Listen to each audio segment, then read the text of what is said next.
শুধু বলল, তুমি সাবধানে থেকো মুগ্ধতামা। শাশুড়ির বিহেভিয়ার মাঝে মাঝে অবাক লাগে।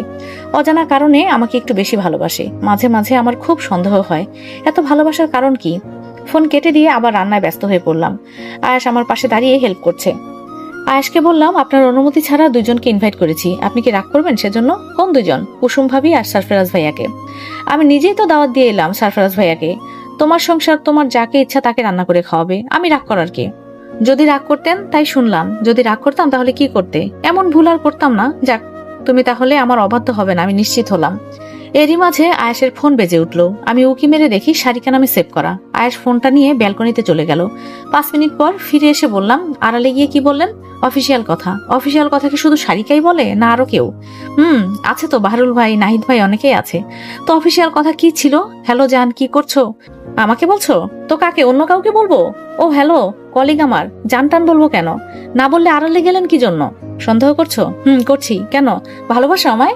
না, বাসি না। মিথ্যা বলছো কেন? সত্যিকে জোর করে মিথ্যা বানালে আমার কি? তাহলে সন্দেহের কি আছে? শারিকার টপিকস ঘুরিয়ে অন্য জায়গায় চলে যাচ্ছেন কিন্তু।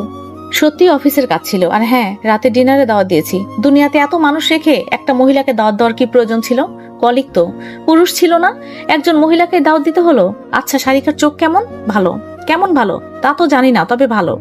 শারিকার চোখ কি অনেক ভালো দেখতে? না মানে আপনার কাছে অনেক ভালো দেখা যায়? হঠাৎ শারিকার চোখ নিয়ে পড়লে কেন? না মানে আগের দিন বললেন তোমার চোখের মনি আরেকটু কালো হলে ভালো হতো, তাই জিজ্ঞাসা করলাম। আরে ওইটা তো এমনি বলেছিলাম, তুমি দেখছি সবকিছু ফলো করছো। না, এমনি বললাম আর কি। রাতে ডিনারে কুসুম ভাবি আর সরফরাজ ভাইয়া বড় একটা গিফট বক্স নিয়ে হাজির হয়েছে। শারিকাও এসছে। ডাইনিং এ সবাইকে খাবার দিচ্ছি। সরফরাজ ভাইয়া দেখতে কোনো নায়কের থেকে কম না, কিন্তু তবুও নিজের শ্যামবর্ণের ওয়াইফকে কত ভালোবাসেন। মাঝে মাঝে ভাবির কপালের ঘাম মুছে দিচ্ছেন। দুজনে পাশাপাশি বসেছেন। ওনারা নাকি পাশাপাশি ছাড়া বসেন না। আমার চোখ শারিকার দিকে। শারিকা সুযোগ পেলেই আয়েশের সাথে গল্প করছে। কোনো একটা কারণ পেলেই সবাইকে ইগনোর করে আয়েশের সাথে কথা বলছে। এসব দেখলে আমার রাগ হচ্ছে। খাওয়া শেষে শারিকা আমার হাতে একটা গিফট বক্স দিয়ে বলল, খুব ভালো রান্না করো তুমি, আমি রেগুলার এসে খেয়ে যাব। অনিচ্ছা সত্ত্বেও মিহি হেসে উত্তর দিলাম, ওকে আসবেন। অনেক গল্প আর আড্ডা শেষে সবাই বিদায় হলো। তারপরেই অয়নের সাথে থাকা মহিলাটির মেয়ে চলে এলো। মহিলাটি সম্ভবত এখন বিদায় নেবে। ওনার মেয়ে এসে ফিসফিস করে বললেন, আয়াস কোথায় বিয়ে করেছে? মহিলাটি বলল, আরে আয়াস বিয়ে করছে, তুই চিনবি, ওর বাবা মায়ের বিয়ের আগেই ওই মেয়ের জন্ম হয়েছিল। তোর মনে নেই সেই কাহিনী? ওর বাবাকে আমি চিনি, আমার বাবার বাড়ির পাশের বাড়ি, মেয়ে সহ বিয়ে করে এনেছিল। তাই নিয়ে এলাকায় অনেক গুজব ছড়িয়েছিল, কেউ বলেছিল অবৈধ মেয়ে। তাদের এসব কথা শুনে আমার মাথা যেন ঘুরতে শুরু করলো। এসব কি আজে বাজে কথা বলছে তারা? আমার মা বাবার বিয়ের আগে আমার জন্ম। তারা বিদায় নেওয়ার পর আমার ভেতর থেকে অস্থিরতা কমলো না। মানুষ এত বাজে কথা কিভাবে বলতে পারে? রাগে শরীর রিডি করে জ্বলে যাচ্ছে। এই অসভ্য মহিলা এমন জঘন্য কথা কিভাবে বলতে পারলো? অহনা এক অজানা কৌতূহল মনের ভেতর দিয়ে আমার ঘুম কেড়ে নিয়েছে, আর এই আরেক মহিলা আরেক অশান্তি দিয়ে গেল। আসলে কি হচ্ছে চারপাশে? আমি আমার মা বাবার বিয়ের আগে হয়েছি কথাটা আমি সহজভাবে নিতে পারলাম না। চরম অপমান লাগলো আমার কথাটা। এটা কোনো ছোটখাটো কথা নয় যে আমি কেয়ার করব না। আমার জন্ম নিয়ে কথা উঠেছে। 2 ফ্ল্যাটের মাঝের গলি গিয়ে একভাবে পাইচারি করে যাচ্ছি। আমি হাতের মুঠোয় ওড়না নিয়ে কসলাতে কসলাতে এক মুড়ো থেকে আরেক মুড়ো পর্যন্ত হাঁটছি। অস্থির লাগছে ভীষণ যে কেন ওই মহিলাকে ডেকে তখন জিজ্ঞাসা করলাম না। ওনাকে আমার 2-4টা কথা শুনিয়ে দেওয়া উচিত ছিল। এরই মাঝে আরোহীর কথা মনে পড়ল। অয়নের এনে দেওয়া ফোন থেকে আরোহীকে কল করলাম। আরোহী ফোন রিসিভ করতে আমার কণ্ঠ শুনে স্পষ্ট ডাকলো, মুগ্ধতা। আমি একটা দীর্ঘ নিঃশ্বাস ছেড়ে বললাম, যাক তাহলে চেনা গেল। এভাবে বলছিস কেন মুগ্ধ? অভিনেত্রীদের সাথে অভিনয় সুরেই কথা বলতে হয়, তাহলে তাদের বুঝতে ভীষণ সুবিধা হয়। এখনো রেগে আছিস কেন? রাগ মেটার মতো কিছু হয়েছে? প্লিজ মুগ্ধ, রাগ করিস না। আয়াসের সাথে কেমন চলছে? আয়াসের ব্যাপারে পরে কথা বলছি, আগে তোর আর আমার ব্যাপারটার কথা শেষ হওয়া প্রয়োজন। আচ্ছা আরোহী, কি লুকাচ্ছিস আমার থেকে? বল আমায় প্লিজ। কেন মানে কেন এত প্ল্যান প্রোগ্রাম করে আয়াসের সাথে আমার বিয়েটা দিলি? প্লিজ বল আমায় আরোহী, নয়তো চিন্তায় চিন্তায় পাগল হয়ে যাচ্ছি আমি। আমার ঘুম হয় না রাতে চিন্তায়। কি কারণ আরোহী? কিসের রিভেঞ্জ? কেন এত কিছু জানতে চাস মুগ্ধ? তোর কিসের এত রাগ আমার ওপর? অভির জন্য? অভিকে নিজের জীবনে পাসনি বলে? আগে হয়তো এটাই কারণ ছিল, কিন্তু এখন এটা কোনো কারণ নয়। এখন জাস্ট একটা কিউরিসিটি থেকে জানতে চাইছি। আগে কারণ ছিল, এখন কি হলো মুগ্ধ? তুই জানিস না আরোহী, অভি কত বড় প্রতারক, আর বিবাহিত হয়েও আমার সাথে অভিনয় করেছে। ছি, ভাবলেও ঘৃণা করে আমার। এমন একটা ছেলেকে ভালোবাসতাম আমি ভীষণ ঘৃণা করি অভিকে। আয়েশের থেকেও বেশি ঘৃণা করিস? আয়েশের প্রতি যে ঘৃণা ছিল সেটা অভির ওপর চলে গেছে। আর অভির কি মুগ্ধ? আর অভির প্রতি যে ভালোবাসা ছিল সেটা আয়েশের প্রতি চলে গেছে, তাই না? না না, তেমন ব্যাপার না। তাহলে ব্যাপারটা? ওই রকম ফাজিল লোক আমি জীবনে আরেকটা দেখিনি আরোহী। কেন, খুব ফাইজলামি করে বুঝি আমার জিজাজি? আরে ধ্যাত, না না, তোকে বলতেই হবে। চুমুটুমু দিয়েছে তো? দিনে কয়টা দেয়, রাতে কয়টা দেয়? আরোহী, আমি ফোন রাখছি। কি সব অশুভ কথা বলছিস তুই? উনি আমায় চুমু দেবেন কেন? উনি ছাড়া কে দেবে শুনি? যাই বলিস, আয়াস কিন্তু অভির থেকে অনেক ভালো।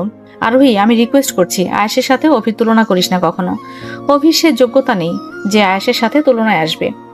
আমার সাময়িক রাগ ছিল, এটা ঠিক, আমি ভুল বুঝেছিলাম। তবে আয়াসের সাথে মাত্র কয়েকদিন থেকেই আমি বুঝেছি অভির মাঝে সেসব গুণ কখনোই ছিল না যেটা আয়াসের মাঝে আছে। আয়াস মুখে একটু ফাজিল আছে, আমাকে রাগানোর জন্য সেটা করে, তবে আসলে ও অমন না। আয়াসের প্রতি আমার কোনো রাগ নেই। আর আমার প্রতি আছে?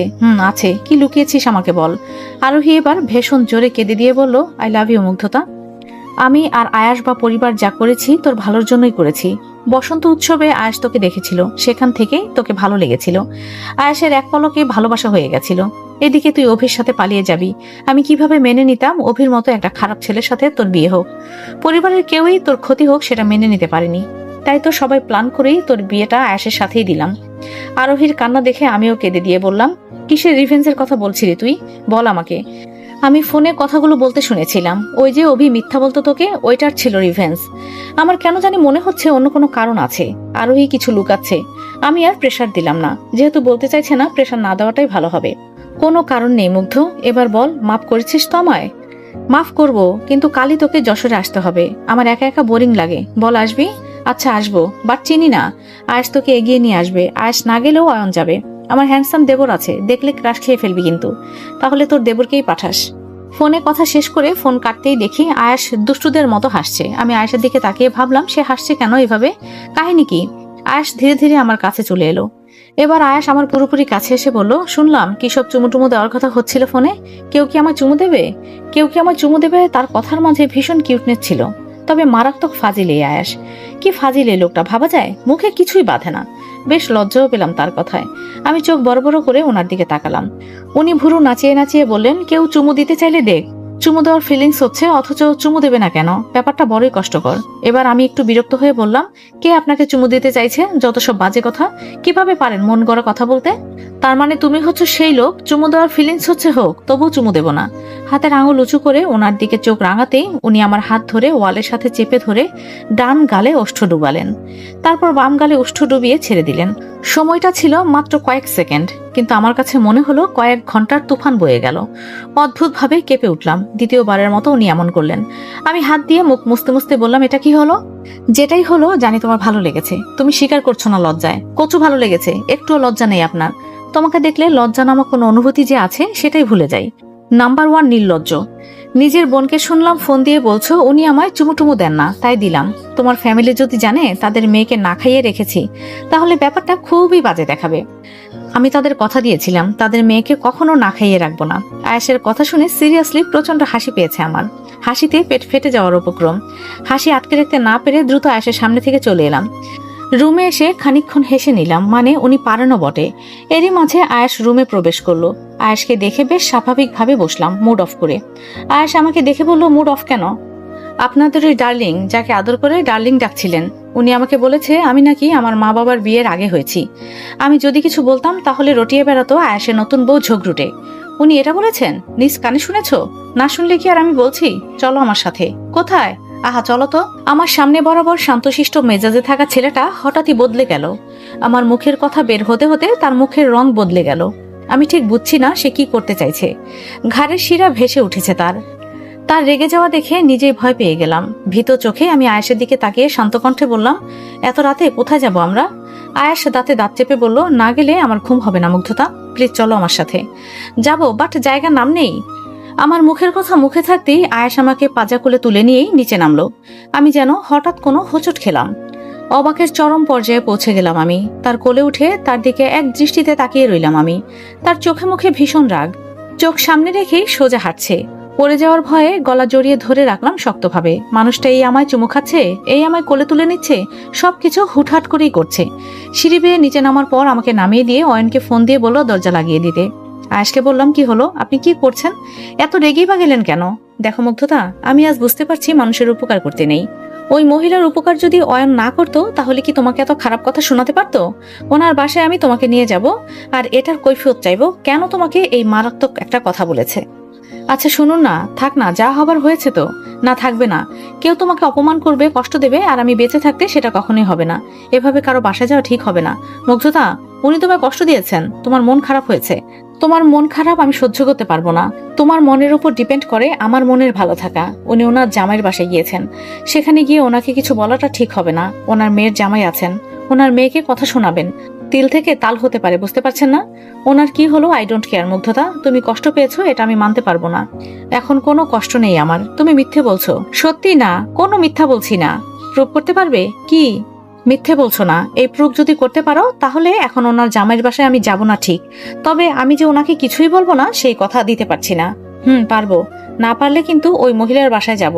অপশন দুইটা, হয় তোমার মন খারাপ নয় সেটা প্রুভ করো, না হয় ওই মহিলার বাসায় চলো। 5 সেকেন্ডের মধ্যে ডিসিশন নাও। পারবো বললাম তো। এক্ষুনি মানে এক্ষুনি আমাকে জড়িয়ে ধরবে। আমি যেন ফিল করতে পারি তুমি আমার মাঝে মিশে গেছো। জড়িয়ে ধরে কিস দিতে হবে, পারবে? আমি ডান গালে হাত দিয়ে মাথা কাত করে তার দিকে তাকালাম করুণ দৃষ্টিতে। আমাকে এভাবে মাইন্ডকার চিপায় ফাঁসাই দিলেন।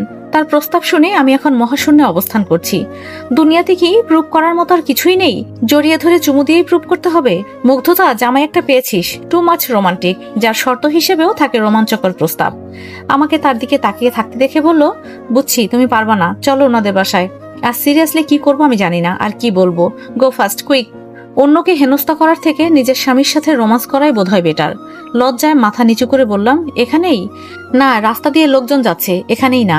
বাসার পেছনে বিশাল বড় 2টা কৃষ্ণচূড়া গাছ আছে, ওখানে অনেক জায়গা জুড়ে ছায়া হয়। সেই গাছের নিচে দেখলে মনে হবে পুষ্পসজ্জা। সেখানে সচরাচর কেউ যায় না, জায়গাটা ভীষণ নিরিবিলি। চলো, পুষ্পসজ্জায় শুয়ে দুজনের চাঁদ দেখবো, ভীষণ ভালো লাগবে। মৌনভাবে সম্মতি জানালাম। 5 মিনিটের মাঝে আয়াসের সাথে সেই বিশাল বড় 2টা গাছের নিচে দাঁড়ালাম।